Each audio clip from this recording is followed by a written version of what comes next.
Some 80 to 90,000 migrants are on their way to our southern border. These are people coming from all over Central America, but they're also coming from other countries, from Eastern Europe, from China, from the far reaches of Asia. So they know it's a porous border.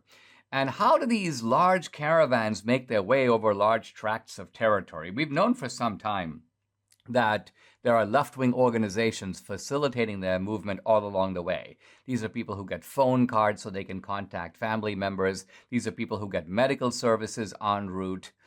And so this is facilitated by the U.S. left and by the international left. It's a conscious attempt to remake America in a very literal way, and of course to create a kind of left-wing enduring political advantage. But here's the point.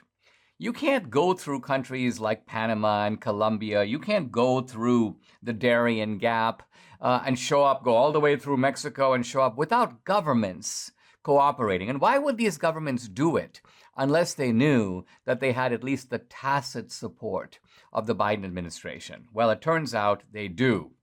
There's a very interesting article here reporting by Fox News in which they point out that these governments are actually tipping off the Biden administration as to who's coming, how many are coming, who is coming, and even the details of the names of the people who are coming. Now, supposedly this is for the Biden people to vet these people, but think about it. The Biden administration knows, even when people are hundreds of miles away, who they are.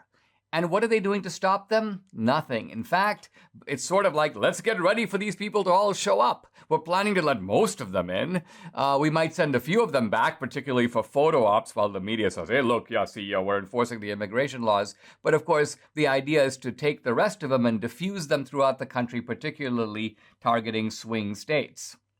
So all of this, by the way, is supported and corroborated by a new edict issued by Secretary Mayorkas, the head of the Department of Homeland Security. There's a lot of kind of euphemistic mumbo-jumbo in here. On the face of it, the idea here is that we're not going to send migrants home without, quote, taking into account, quote, the totality of the facts and circumstances. Now, as always, the details are in the fine print. The fine print doesn't come until the middle of page 2.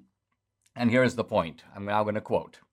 The fact an individual is a removable non-citizen will not alone be the basis of an enforcement action against them.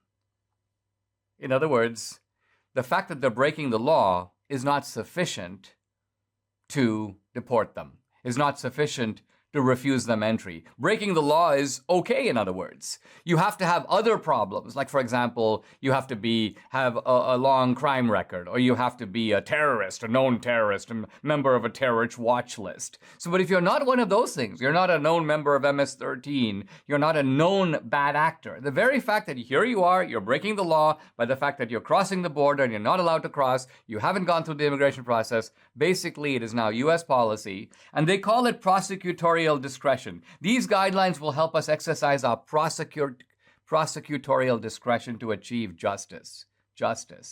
So look at the abuse of this term when we have immigration laws that are very generous, but are nevertheless being circumvented by these unjust officials. And in some ways, you can't blame entirely the migrants, because they're coming with the full collusion of the Biden administration. It's an open invitation. Biden is saying, listen, tip us off when you're coming.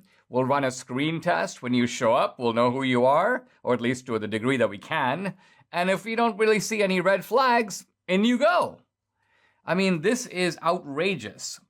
It's really the end of American sovereignty, because a country can't really subsist without having a check on its borders. I mean, think of even third world countries, ragtag countries that no one wants to go to, control their borders. But evidently we don't, and we don't as a matter of policy. We already have 11 million undocumented illegal aliens in America, and the Biden administration is pushing really hard to try to get these people on a path to citizenship. They tried to sneak this, by the way, into the infrastructure bill before the Senate parliamentarians said no go. Then they tried to sneak it in a second time, and again they were caught in the act, and so it hasn't worked this time, but they're confident they can make it work sometime. And so all of this is really driven not by any concern, no humanitarian concern for people in other countries. It's not driven by any meaningful understanding of who a refugee is. Many of these people are not facing political persecution. It's all cynical political calculation.